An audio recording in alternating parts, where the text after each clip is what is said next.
way. Listen to what he's saying and believe him. Grocery store workers and bodega workers are actually going out into the streets of New York today to protest. Caroline Downey, a question here.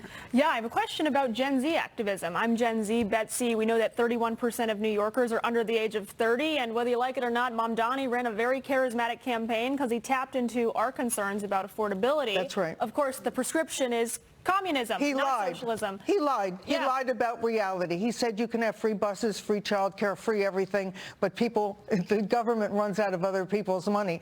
But let me say, we can do this. We can stop Mamdani-ism, because it's not just a man, it's an ideology that's taking over your generation and other people who believe it.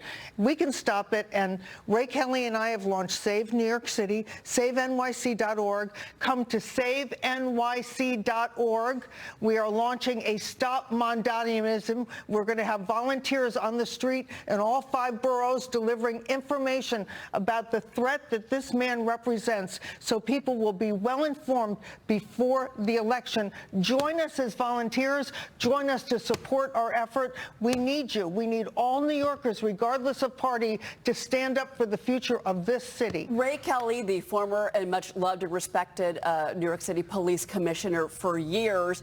And by the way, Mike, just to talk about law enforcement in this city, Zohran Mamdani has said he wants to defund the police. So if you call 911 because somebody's threatening you with a knife, a social worker is going to show up to help you out.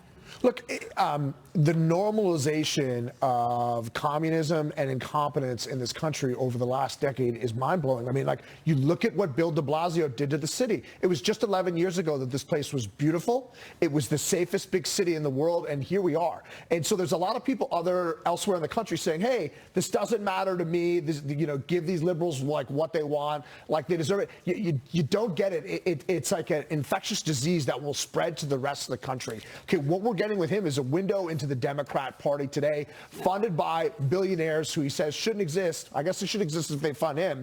But like this is an unmitigated disaster if this is allowed to fester here.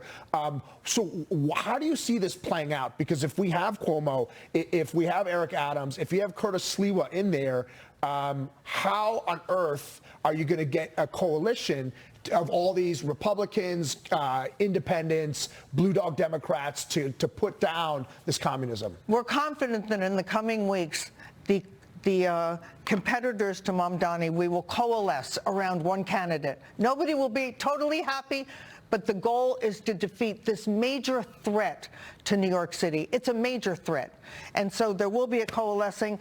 Our job at SaveNYC.org is to get out into the 5 boroughs and onto social media, very important, we need some funding for that, onto social media to deliver the facts about Mamdani-ism and how threatening it is to people of all faiths, but especially to the Jewish community. I want to get to your op-ed, but there's also an op-ed on FoxNews.com this morning in the opinion section. The Cuomo comeback crashed.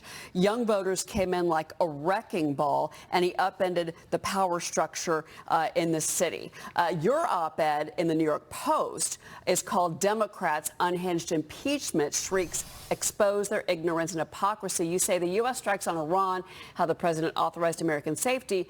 Democrats say this is all constitutional, and you say this all played into this blow-up that we've seen in New York City. How so? Well, that's right. The accusations that President Trump acted unconstitutionally in striking Iran, preposterous. Read Article 2 of the Constitution. This is my field. Article 2 says the president is the commander-in-chief. All of these critics are saying, well, he didn't declare a war. The United States has not fought a declared war since World War II. We fought 125 other types of military actions, but not a declared war. And